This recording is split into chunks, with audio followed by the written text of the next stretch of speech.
All right, folks, I have a great bonus episode for you this week. Tom and Robert had me on the Framework podcast. I think you're really going to enjoy this one.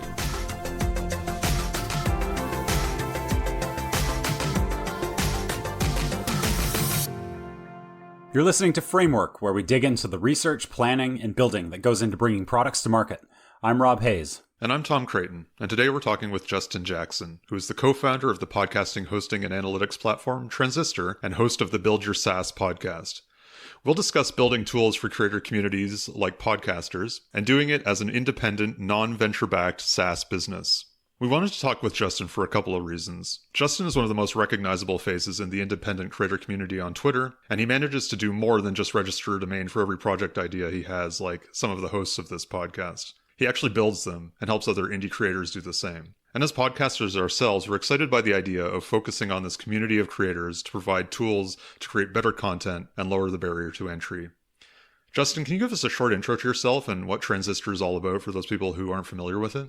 Yeah, I mean, that was a really nice intro you just did. I don't know if I can, live up to that. Yeah, I've been doing kind of business stuff my whole life, but went independent from consulting in 2016. And then early 2018, John Buda and I teamed up to work on Transistor, which is podcast hosting and analytics. So every podcast you've ever pushed play on in Apple Podcasts or Overcast or whatever is hosted somewhere. And that's the part that we do.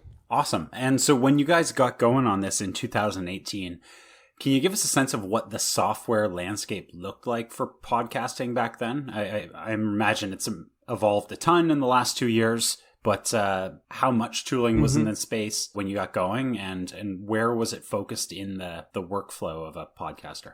Yeah, so I'd been podcasting since 2012, and I met John at this festival in Portland called XOXO in 2014. And at the time, John was working on another platform called Simplecast. And so I was self-hosting my show at the time. I had like WordPress and a bunch of plugins and Amazon, AWS. I was kind of self-hosting it, and I thought it would save me money. And it ended up just actually costing me more money. And once you added up WordPress hosting and AWS and all the plugins I needed to make it work. And so John said, hey, why don't you come over to Simplecast? So I did. And, fast forward, we stayed in touch. John, stopped working on Simplecast for a while. And he was working for Cards Against Humanity, and they wanted to launch a new show. And so they said, hey, we're thinking about using, they were looking at the platforms that were out there. And John said, I think I could build something better than what's out there. So Libsyn is kind of the leader. They have the most customers. Well, Anchor technically has the most users, but in the paid hosting, section, Libsyn is the leader. And it's fine. They've been around for a long time. They've done a lot of good things for podcasting, but it's pretty old and crusty. The UI hasn't been updated in a while. And, we were both product people, and we just felt like we had something to offer at the time. We wanted to create a tool that was super simple and didn't have a lot of, extra bells and whistles. And and we also recognized at the time that there was this growing wave of interest in podcasting. So for years, I'd have people approach me saying, oh, I'm thinking about building a tool for podcasters. And I would always say, I don't know if it's a good idea, because a lot of podcasters were pretty DIY for a long time. It was like having a ham radio station, and people in their basement putting together their own equipment and their own workflows.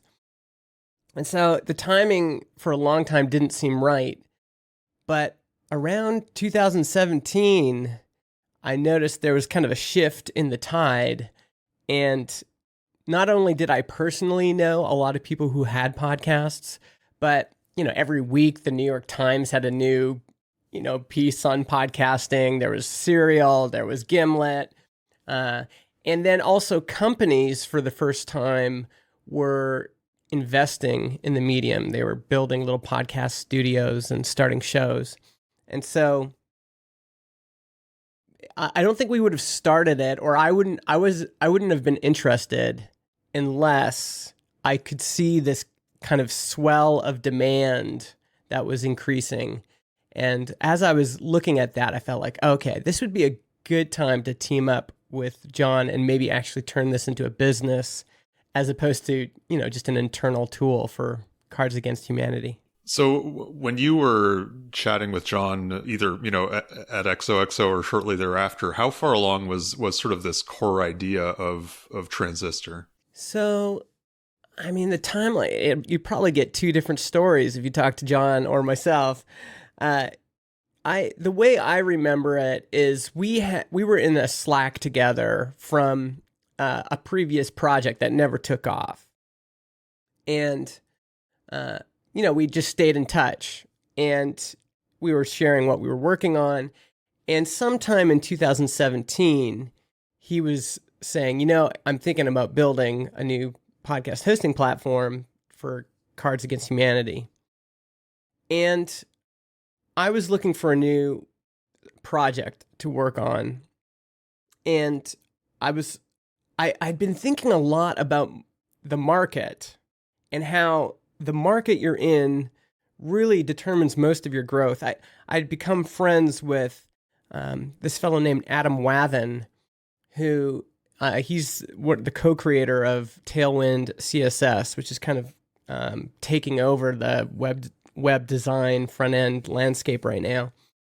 And I just seen him launch a series of products for initially into the Laravel community, which is this big programming framework, and just the amount of momentum in that market and the amount of kind of hunger for, the different things he was launching, it really showed me that, wow, like if you have a market that's demonstrated their demand for something, like they're lining up for, product after product, that's a lot different than launching something for, a market that, just kind of wants something or is maybe too small. And so there's all these check boxes I was looking for. Is this market sufficiently large? Is there a growing tide of demand for something? How is that demand demonstrated in real life? Is there evidence that, people are, more people are getting into podcasting and that there is, an opportunity to get into the market? And as I was, thinking and reflecting on all these things, and John's like, hey, I'm thinking about doing another podcast hosting thing. I was like, oh my God, like this aligns for me personally. It aligns in so many ways. I could see the market demand. I'd been tracking that since 2012. I was in every podcaster's forum. I was, paying for paid private newsletters for podcasters. I was in it, and I could see that the tide was shifting. And then for me personally, the opportunity had a lot of founder market fit. And I could just see in my mind that I had something to offer in a partnership. And so I was the one that pitched him on the idea of us working together and launching it together and doing it together as a business. And John was not super, he wasn't like super enthusiastic right away, partly because he'd been burned in the past with partnerships. And he had a pretty good gig where he was. He was comfortable. But he's a thinker, and he went away for a couple weeks and thought about it, and then came back and said, yeah, let's do it. And so we signed our partnership agreement, and kind of modified all of the incorporation documents and everything probably around February of 2018. And he's still here 3 years later, so Yeah. he doesn't yet regret the decision. That's great. I mean, there's definitely days where he regrets it for sure, but In the big picture. yeah. I mean, we feel it's honestly every single day in Slack, or not every single day, but frequently, him and I are just like, I can't believe where we're at. Especially because even in a good market, things feel like they start slow. And so we were, in the beginning, I mean, there were definitely some growing pains. And now it just, it's definitely surpassed our kind of minimum viable dream. Like we had a minimum viable kind of benchmark we wanted to hit.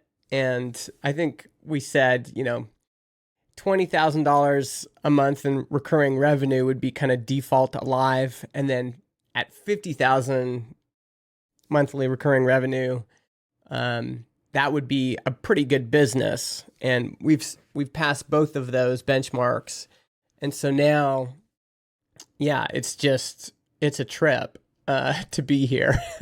It's funny because you've got the podcast, the Build Your SaaS podcast, that's kind of evolved or run in parallel with the business itself. And I spent the weekend just going through kind of episodes from start to finish, just cherry picking along the way. And it's like watching the business in fast forward, because every episode there's a mention of like where you're at MRR, what the problems you're focused on, and the problems get kind of higher level, big picture. Every podcast you move further into the future, the MRR accelerates.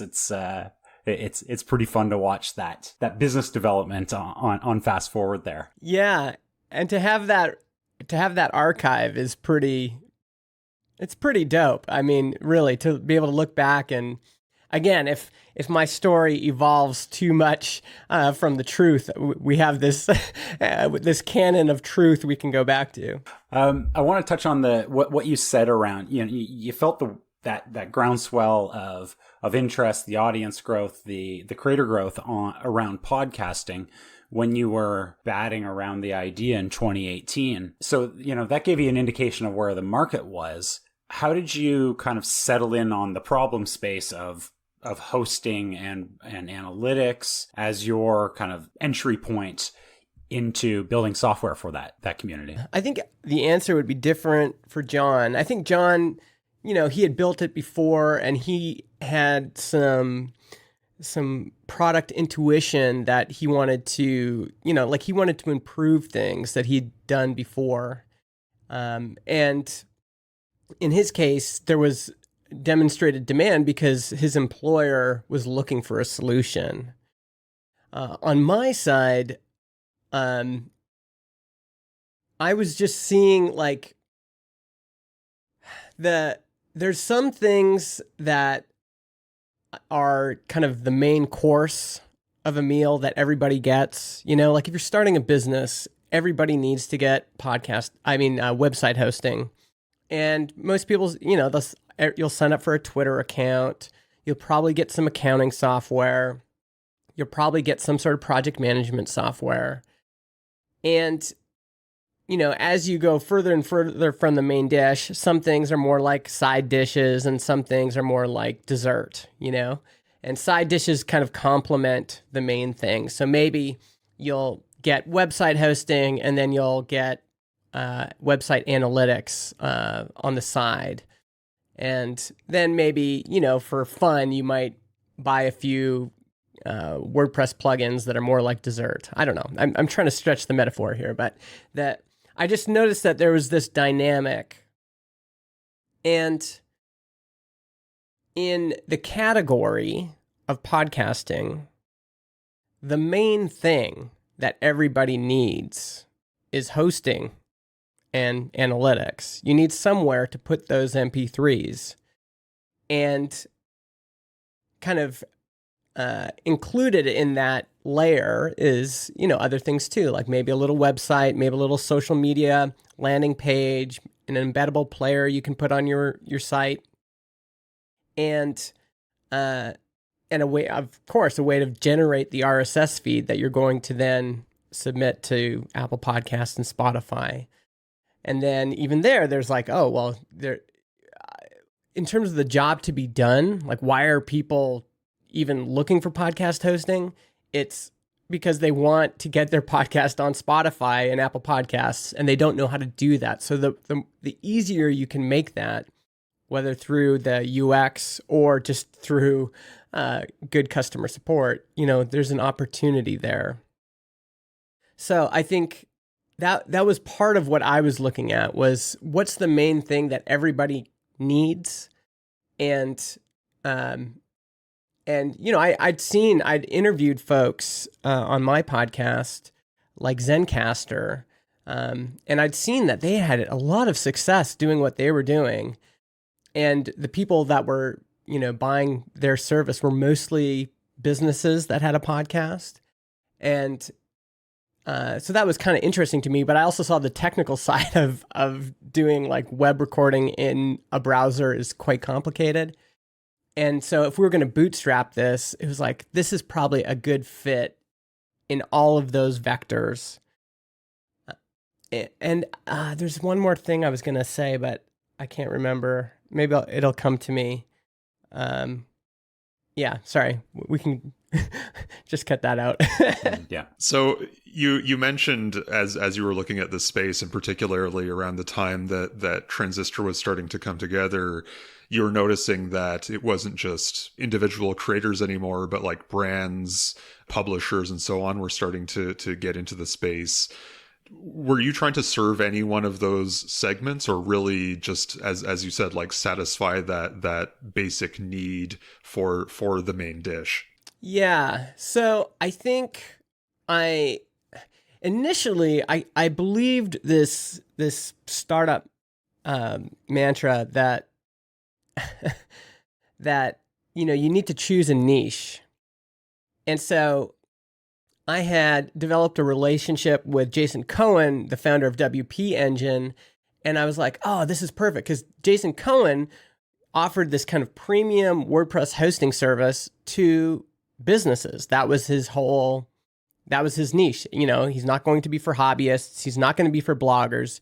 This is going to be, if you're a business and you need a WordPress site, we're going to offer it to you.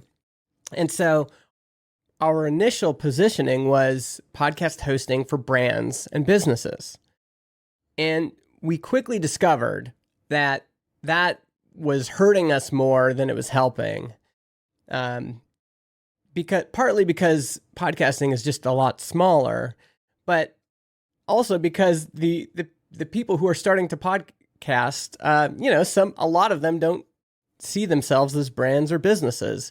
One of the most popular shows on Transistor is Not Overthinking, which was started by these two brothers, and they had a pretty big following on YouTube and Twitter beforehand. And I think it was Ali messaged me and said, hey, just so you know, I ended up signing up, but your messaging almost turned me off. Like, I'm a YouTuber and you said brands or businesses. And then I got into the product and it's like, there's nothing about this product. It's completely agnostic. So I've changed my thinking on that quite a bit. The most interesting thing to me now about a category is not like what niche is this for, but rather what do they search for when they go to Google to find a solution. What are they searching for? And in our case, it's just podcast hosting. Or how do I get my podcast on Apple Podcasts? These are people that don't kind of, it'd be difficult to categorize them as an audience or a niche. They're just people who want a podcast, and some of them work for businesses. Some of them are just, DIYers in their basement. There's a whole spectrum of people. And what's more interesting or important in our case is, what are they trying to do? What are they looking for? Podcast hosting for my podcast, get my podcast on iTunes. That's all they care about. It doesn't, whatever characteristics we would assign to that group aren't as important.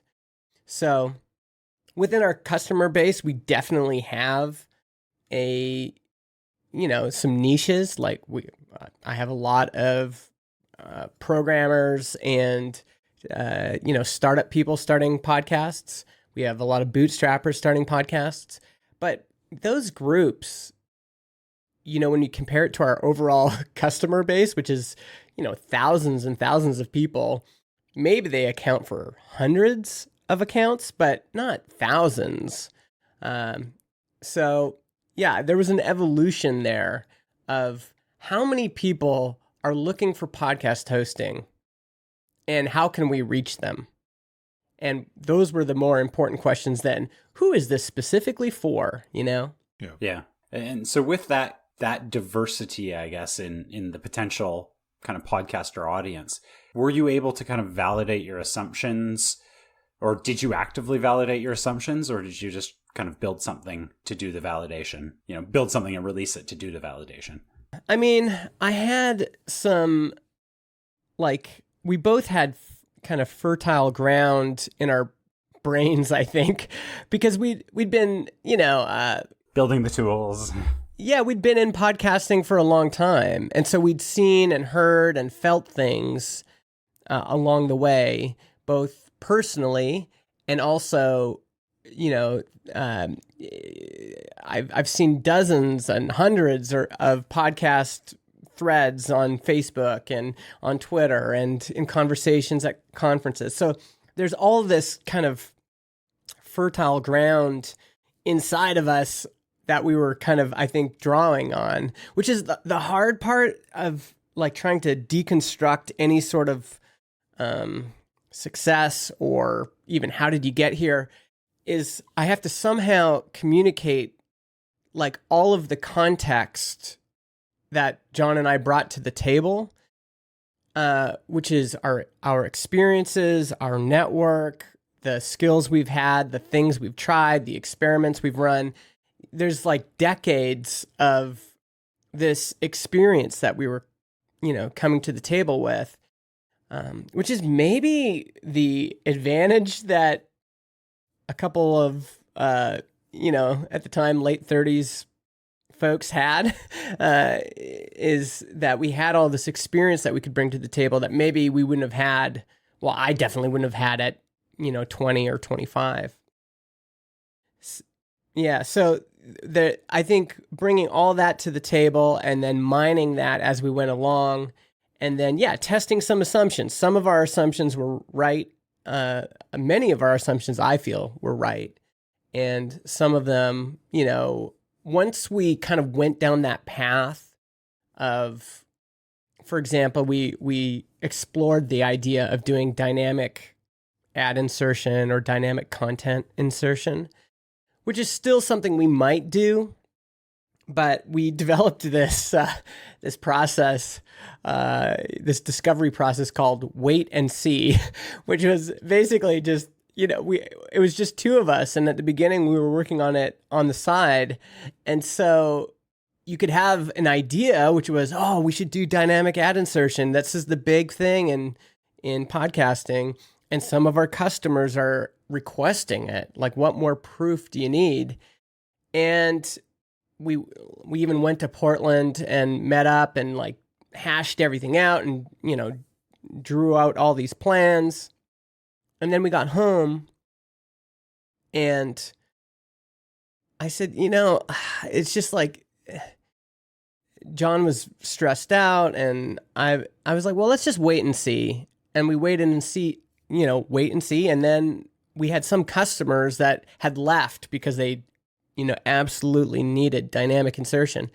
And then a couple months later, they came back and we're like, whoa, what's going on here? And they're like, it turns out our problem wasn't dynamic ad insertion. The problem is there's just not that many.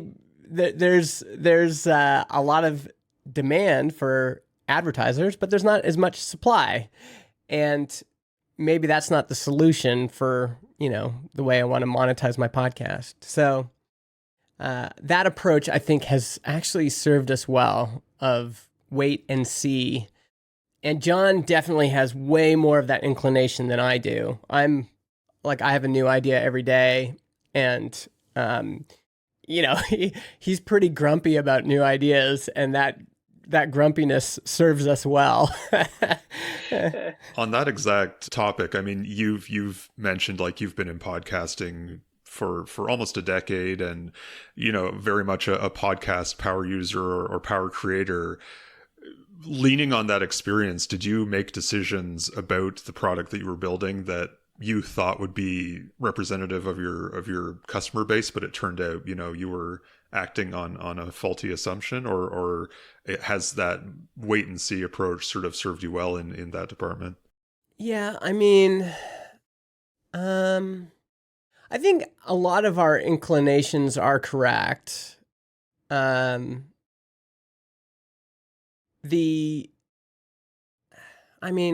I don't know. There's certainly a lot of things I want to change about the product, because I'm using it every day, and there's just certain things that we put in there and sometimes didn't put a lot of thought into that we could definitely revise and make better. I mean, the danger I get into is when my experience doesn't match up with a big section of our users' experience. And I sometimes have to remember the pain and frustration I had, and even the questions I was asking early in podcasting, that now, as kind of a weathered veteran, I'm like, that doesn't matter. Why does that even, why do people even care? And I remember, oh, wait a second, that, for example, like one of the quintessential problems in podcasting is distribution. To get on all of the apps and the directories and the platforms like Apple Podcasts and Spotify and Google is a giant mess. It really is. And now that I understand it, and I understand like this is just the way it is, it's not as big of a pain for me. But I remember when I was starting, I was like super confused. Like, okay, how does all this work? like how does a podcast get on Apple Podcasts? And what, I need an Apple ID to like create an Apple Podcast account, and then I submit it. Do I have to do that with all of these platforms? And, now Google Podcasts, for example, magically indexes your show and you don't have to submit anything. And Spotify requires a submission, and then they rehost your audio, but they still need the RSS feed. It's like all of this mess. And I like the mess because I really want podcasting to stay open, and I want, for us to continue to use some sort of open platform like RSS. But I also I'm not naive in the sense that I see the threat from Spotify in particular. Like if Spotify becomes the place to listen to podcasts, then it's it's immaterial for them to create a platform that allows you to, edit and record your show and immediately upload it to Spotify and get all these great consumption analytics and have dynamic ad insertion built in. Like if I was just getting started out, I don't care about the open podcast ecosystem. I just want my audio to get to as many people as I can, and to get that immediate feedback of, oh, wow, I'm live in the Spotify directory and people are listening and I can see their stats, and wow, this is really cool. That is a giant threat for Transistor, but also for the open podcasting ecosystem. Have you seen any material effect of that on your product or on the customer base? Or is that just kind of like something looming in the distance? Yeah, it's looming in the distance. I mean, if anyone is listening at Apple Podcasts, I would love to talk to you. Like the behavior we see right now is people sign up, they upload their first episode, and then the first thing they do is submit to Spotify because we have a built-in integration with them. It's automatic. It's a one-click submission. Whereas Apple Podcasts, you have to go sign up for an Apple ID. If you're a PC user and you've never had an Apple ID, it is a giant, it's the worst. You have to have a payment method attached to your Apple ID. You have to get it verified, and then it takes 5 to 8 days for Apple to manually review these submissions. And that 5 to 8 days, it used to be 48 hours. It just keeps getting stretched out. So there's, the magical moment happens when people upload their first show and then submit it to Spotify and see it in the Spotify app on their phone. But because Apple is still such a big channel for distribution and people want as many people as possible to hear their show, it's, we're still, that's kind of holding the balance. It's holding the tension right now. We'll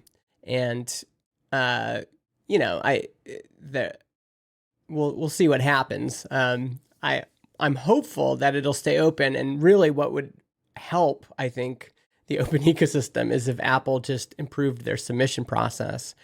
And then Google, maybe we'll see what happens with them. If they gain more prominence, then their auto indexing, might become a standard as well. And they're also using some tech called PubSub, which is super smart. RSS is pretty dumb, right? Like all the clients just sniff RSS feeds all day, multiple times a day, seeing if there's new episodes.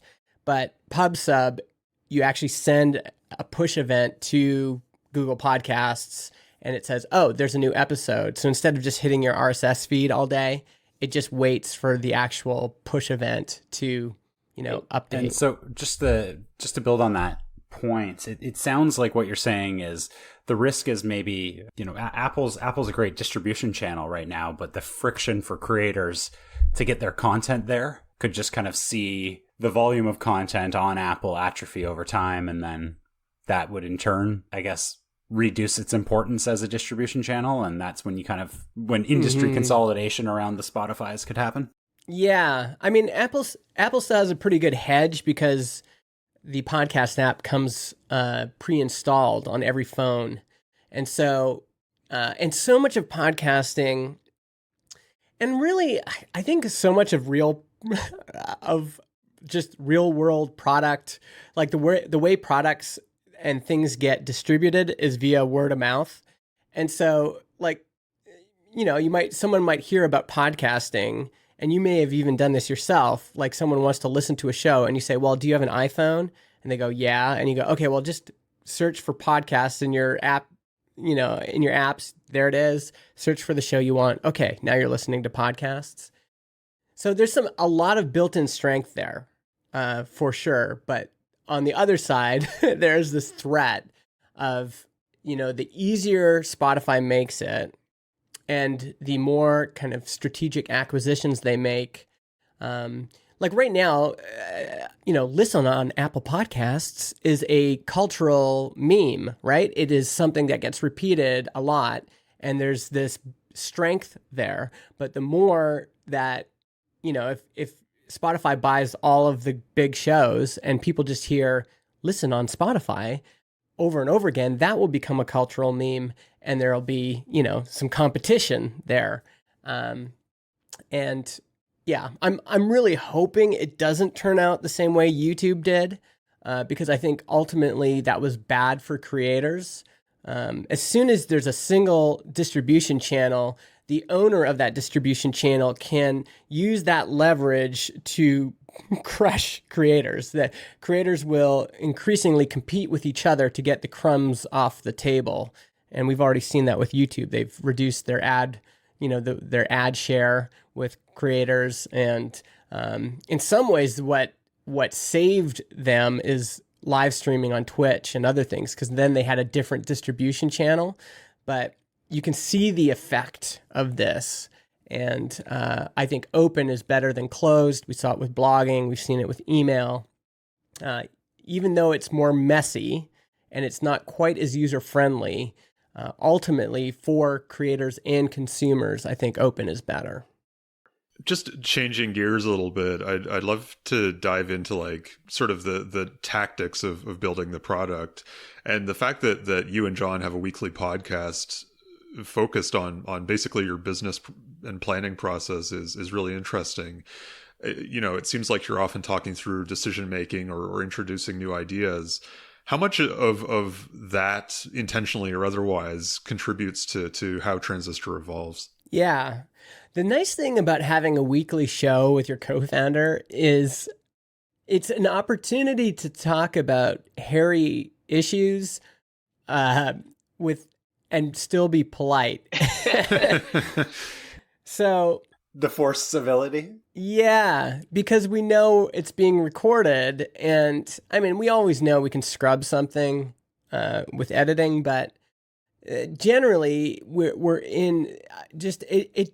Someone said that like being on a microphone just makes you a better version of yourself. And I do think that's true. It's like, it just heightens you a little bit because there's a element of performance in it. And that's really helped us. And that was we saw Alex Bloomberg do that with Startup and talk openly about how, doing the show was a form of therapy and planning. And there's some sort of magic that happens when you're doing that in public. So yeah, there's definitely some things that we talk about for the first time on the podcast.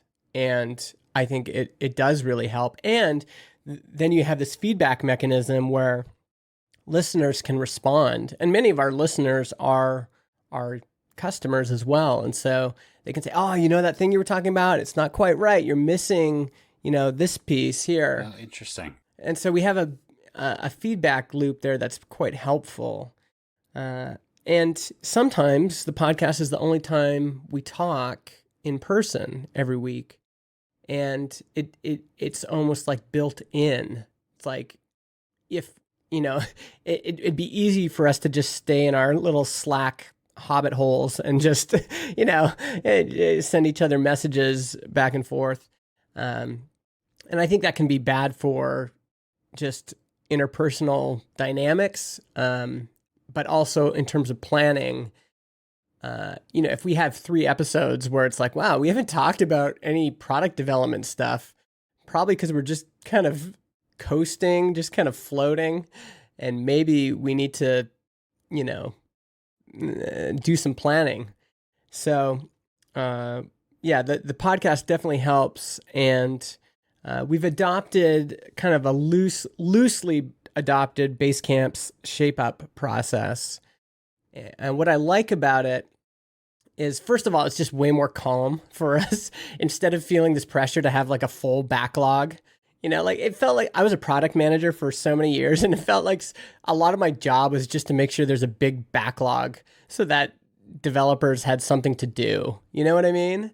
And now it's like, no, if we don't have something good to work on, let's just not work on it. We can do other things.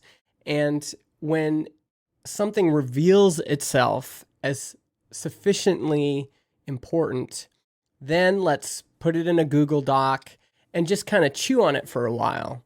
Like, okay, here's the thing that we're seeing. Let's explore the contours of this idea, but we still haven't committed to anything. It's just still kind of just sitting there, and it's like, okay, oh yeah, it's something new. I had a new insight about this. I'll add that to the Google Doc, but it's not in the backlog. It hasn't become an item of work. And it's only once we've said, you know what, like this thing that we've been thinking about and shaping and, you know, kind of just tracing the contours of, it feels like there's enough here that we should commit to doing the work. That's when it goes into, you know, we're using Clubhouse, but you know, that's when we translate this document into tasks that we're going to get done. And yeah, that process has worked pretty good for us so far. You mentioned recently on the Product Journey podcast that out of the gates, you saw a lot of use cases for the product come up that you didn't necessarily expect. How do you go about evaluating who's a fit as a customer, or which use cases kind of need to be accounted for in the product? Yeah, so we have the luxury of asking, like the first question we ask is this a good fit for us? You know, so I mean, part of the reason we didn't want to get into ads is it would add a bunch more complexity to the product. And we started this company to serve us. It's not, and definitely to empower and serve customers, but I don't want to be in a position where I have this company and I just don't like working on it, and it's not giving me the things out of life that, you know, we kind of wanted in the first place. And so there's definitely a bunch of requests that we get that just don't fit what we want to build because it's not a good fit for the kind of life we want to live. And I think, yeah, ads is a good. We at one point I had this idea for us to build another product called Spots.fm, and that was going to be an ad marketplace. And the more we explored that, the more it was like that is going to require so much more human hours to just keep that machine running. Whereas right now, you know, there's little things to fix here and there, but if John and I want to take some time off, it's pretty easy for us to do that. We have a few folks that help us with customer support, and so anything that kind of infringes on the margin that we have, not just financial margin, but margin for our time, for our mental health, if it doesn't fit that, then we don't want to be involved in it. Then there's a second filter, which is this something we want to contribute to the world? Is this a mindful use of technology? Is it going to be good for society? And so we have, for example, we haven't spent a lot of time on building any sort of integration with Facebook because we don't like Facebook. And we just think it's like not, I don't know, it's just a crummy ecosystem and platform. And so we can make those decisions, and it probably harms us a little bit, but overall, we just think it's contributing to a better society. It's contributing to more mindfulness for our customers and their listeners, and it's better for us. And then other than that, it's like if it feels like something keeps coming up and we can see both sides of it, so it's something the customer wants, and then on our side, we can see it will actually get them what they want.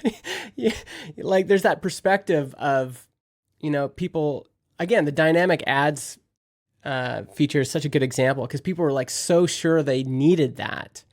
And we're on the other side going, okay, but we've been in podcasting a long time. And we just know like most podcasts are not going to be best served by having advertisers. There's other ways that folks can make some money with their podcast if they want to, that are probably better fits. And so we're kind of toe the line on that, you know, like it's like, okay, well, Sometimes we'll just recommend our competition if we think that's a better fit for people.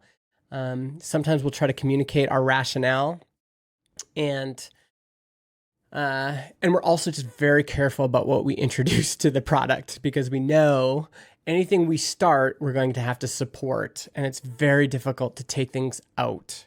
Like, we have this YouTube integration that like we really wish we'd never put into the product, but now so many people are using it, and it's hard to take it away once it's there. And I think that's actually a great example of just that feature, which allows it automatically posts your episode to YouTube as a video, but there's no visual. It's just, the audio.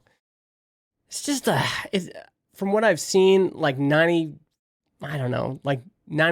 of the time, these videos get very few listens. It's a bad experience for a YouTube subscriber because they want to see video. And so when they see these audio clips in your stream, it like turns them off. It's just not a great fit. If you're going to post video, you should record the hosts recording the podcast and post actual dynamic video. There's a better way of doing it. That's not that much more work, but people want it. And yeah, so there's I think that's the hardest part about building products, is that people often buy and use products for emotional reasons. And even if there's a rational side that might say, well, this isn't the best use of your time, it's sometimes hard to argue with that. So there's probably a little bit of tension between those two things that we're always just kind of dealing with. And there's not a perfect way to deal with it. I guess our way of dealing with it is we just wait as long as we can, and we resist new ideas as much as we can, and try to only build things that we feel are a good fit in a variety of ways. So maybe it's sort of alongside that topic is that obviously, a Transistor is a business, and, a whole lot of SaaS businesses make money, but not necessarily enough to be a sustainable job or to make a living at it.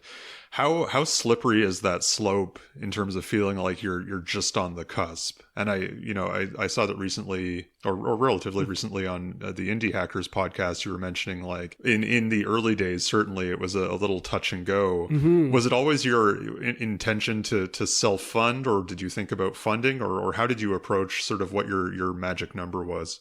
Yeah, that's why the podcast is so interesting as an archive, because in the early days, so we launched, we did an early access in February and then of 2018, and then launched August 2nd, 2018. So just whatever that was, 6-7 months later.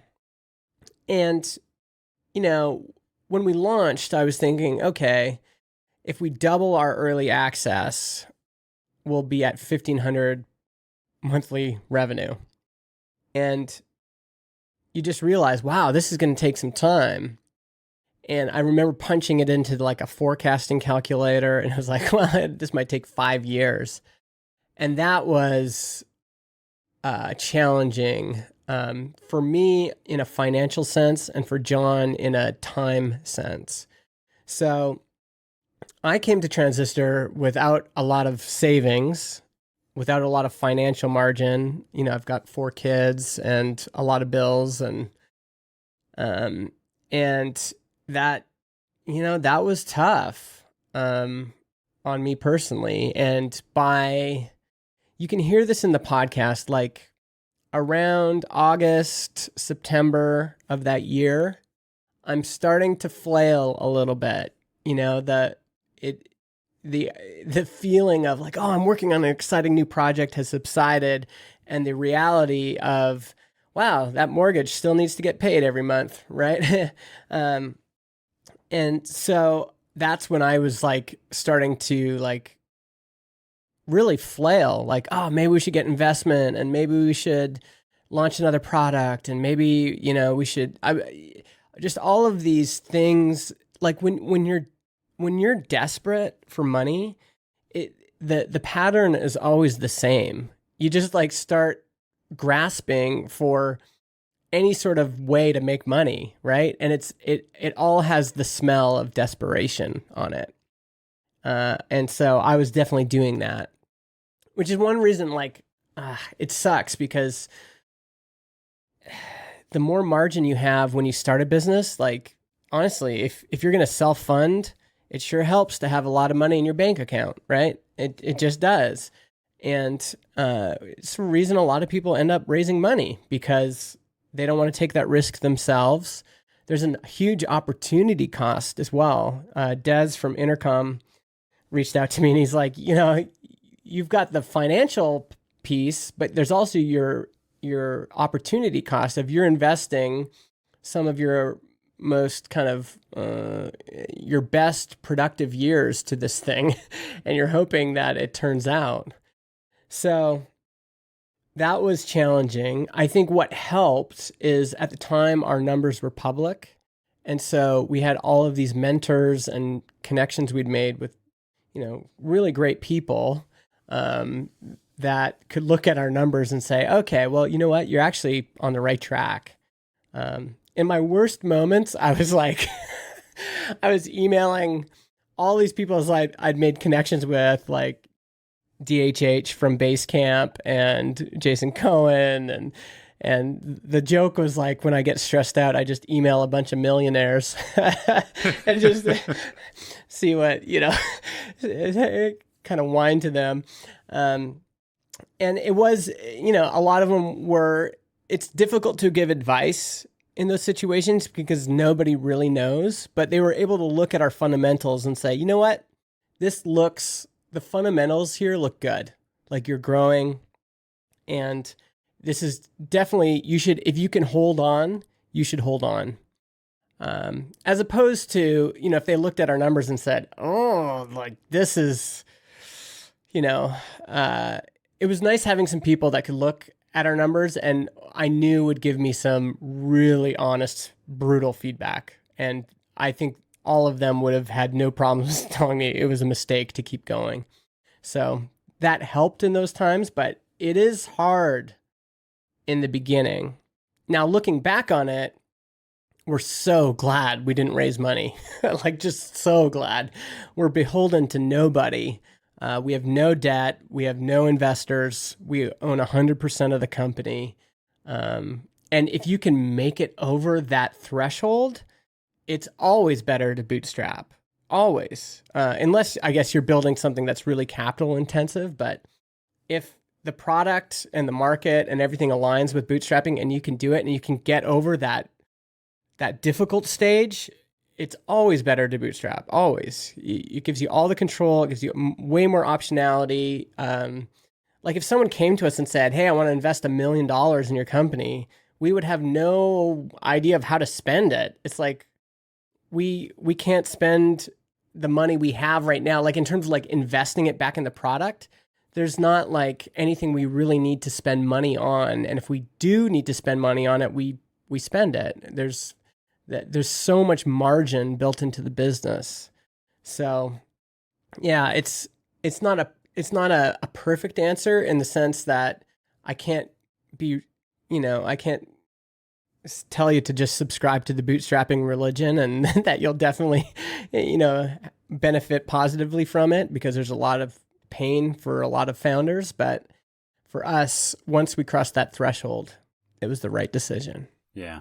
It seems like there's a lot more gray area built into the health of a SaaS business because, you've done consulting before, as Tom and I have done. And, it's pretty clear if you don't get another customer, for July, you're not going to be making any revenue. But with SaaS, there is that baseline of revenue that always kind of, I guess, could leave you holding out hope that you're on the right track. And yeah, I think if that's not growing, that's the thing. Like if you're looking at that number and it's staying flat or it's not growing fast enough, like Jason Cohen said, in 2 years, if you're not at 20K MRR, so 10,000 per founder, you might want to look at it, like it's just that it needs to get you to some sort of baseline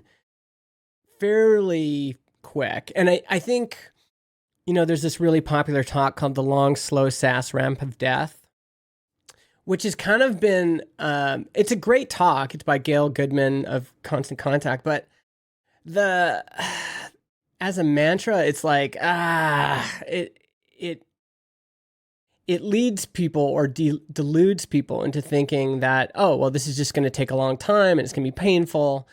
And I think if you're bootstrapping, you want it to happen pretty quick, like relatively quick in the sense of within a few years, this should be showing some signs of health.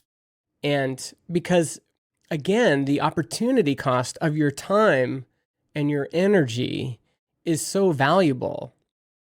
And if you spend too much time on a bad idea, then, I just be careful about it. And there's so many examples, like Taylor Otwell, the creator of the Laravel framework.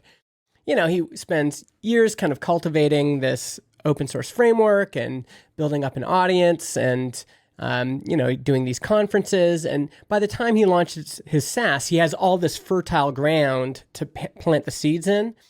And, he announced Forge on stage, and there's about 1,000 people in the audience. Well, he got 1,000 customers that month. That was not slow. It was fast in the sense that it was gradual and then sudden. Like he had all of this experience and all of the groundwork had been laid, but you do that before you start building the product. You know what I mean? Like that's the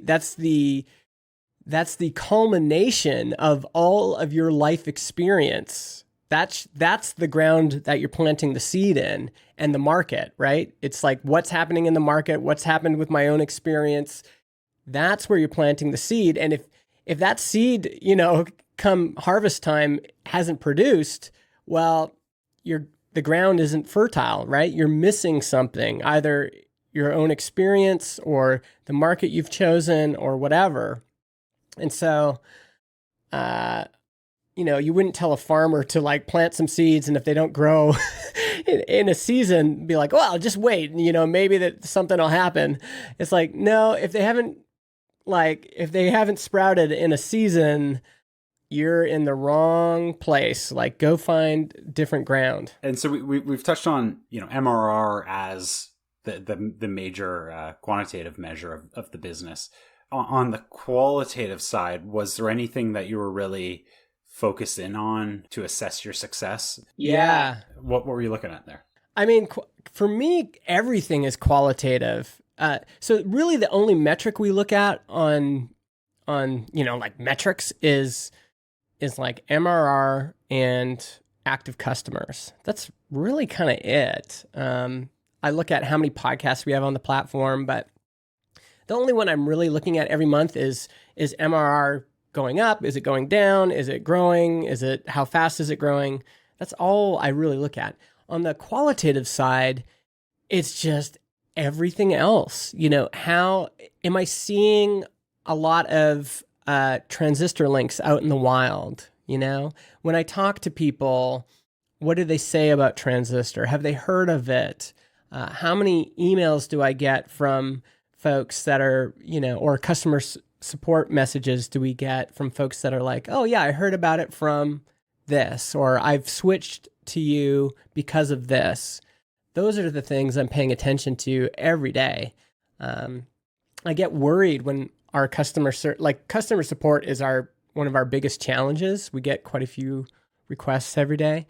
And if it goes, if it slows to a trickle, I get worried because I want to see what's in there. Like, what are people exploring? What are people having a tough time with? What do they want? Like, why are they here? What brought them to Transistor today?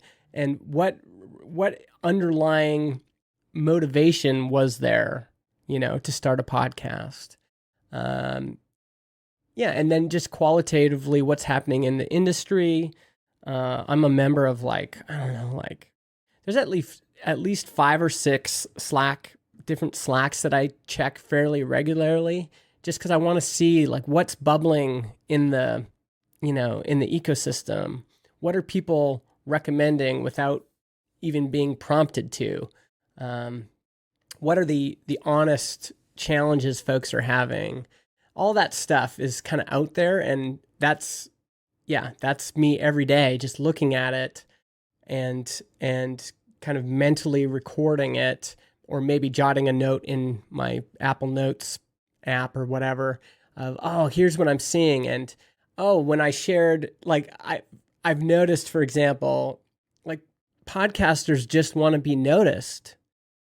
So if you put their show in your monthly newsletter, they're over the moon. They just, for anyone to notice their show and recommend it is massive for them. And so we try to do that quite a bit. The same applies for listeners, actually. We have a Patreon for Build Your SaaS. And initially we just did it to test we have a little integration with Patreon. And I was surprised when people started signing up, and I thought, oh, we're going to need to create all this extra content for them. And the truth was, what they wanted, and that I noticed kind of through qualitative, just measure, is they just want us to mention them at the end of the show. And that became a part of just kind of a part of the culture of the show, is that we do these shout outs at the end of the show, and people hear the same names every week. And sometimes these people get recognized at conferences and stuff. That's the kind of stuff you kind of stumble on through observation that you might not get from a survey or by looking at your analytics. Yeah, I guess that need for distribution means that there's very little that happens in the podcast community in the shadows. You can kind of see all the activity in the industry. Yeah, exactly. Yeah, folks are always asking questions publicly, and it's helpful in that sense for sure.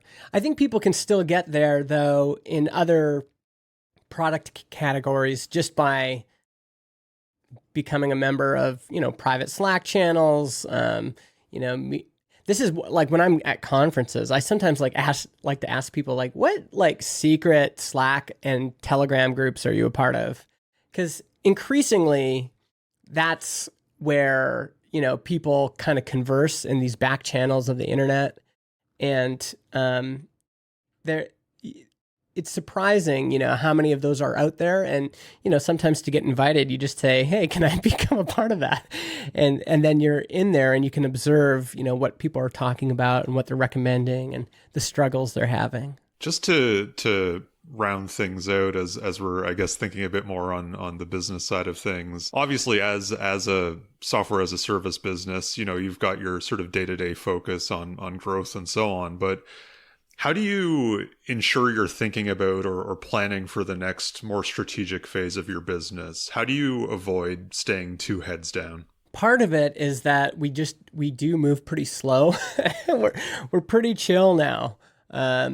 We're not in a rush to fill our calendar. We're not in a rush to fill our backlog. Time and space really does give you perspective.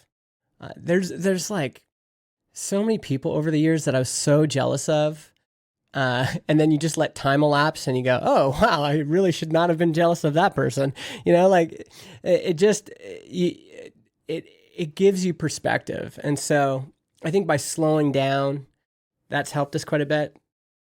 On the other hand, in some ways, this is something I'm struggling with, is I have this feeling now that we've had some success, but I want to have some sort of hedge, against the possibility that things could go bad.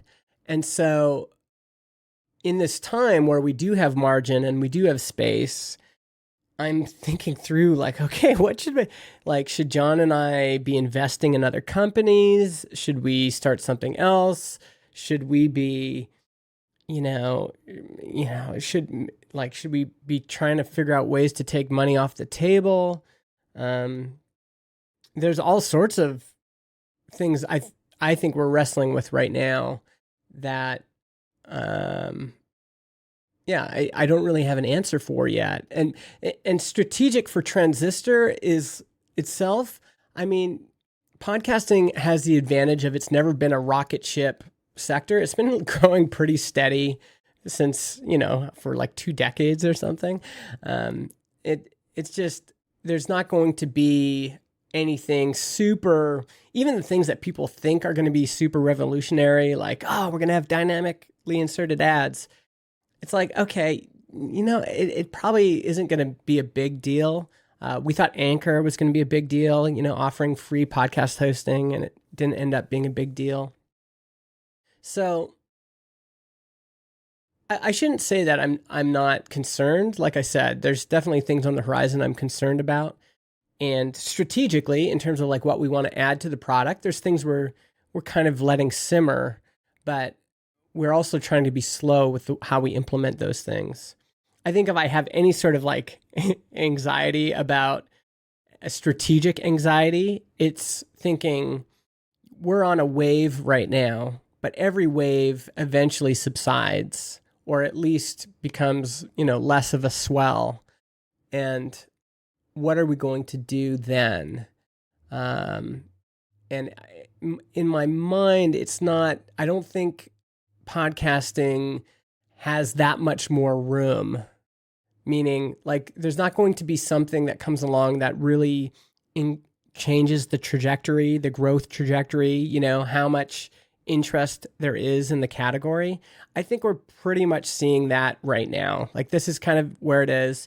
And maybe it'll be like blogging, and blogging just keeps trucking along forever and people just keep starting blogs. And that would be great.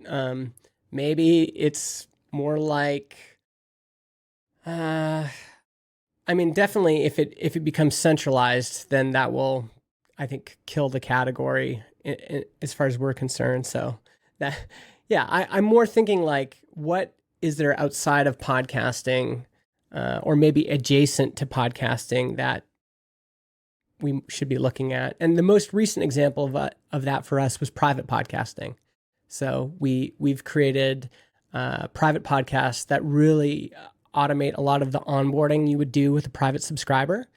And then the next phase of that is paid private podcasting. That's definitely a wave that we're seeing with Substack and Patreon and everyone else. And so, we're like, okay, well, that's an interesting, kind of adjacent thing that we should be looking at strategically. Again, we're not in a huge rush to build something super quick. It's like, okay, let's just kind of ease into this, get a feel for the water. If the water's good, we'll keep going. But long term, I'm just thinking about, okay, what should we do with the resources we have now to ensure that, we're not wasting what we have? Is there something else we should be getting into now that's going to, plant some seeds now and have them grow up next season that we can take advantage of? That's great. I think that's a really great sentiment to end it on there. I appreciate you both kind of giving us the history of the product and how you've gotten to this state, and then ending it off with a little look into the future. So thanks so much for joining us today to talk through all this. Yeah, no, this was great. This is every interview is a little bit like therapy. So it was really nice being able to, hang out with you too. Framework is part of the Spec Network. That is a podcast network built to help designers and developers level up. And you can find a lot more shows like Framework over at spec.fm.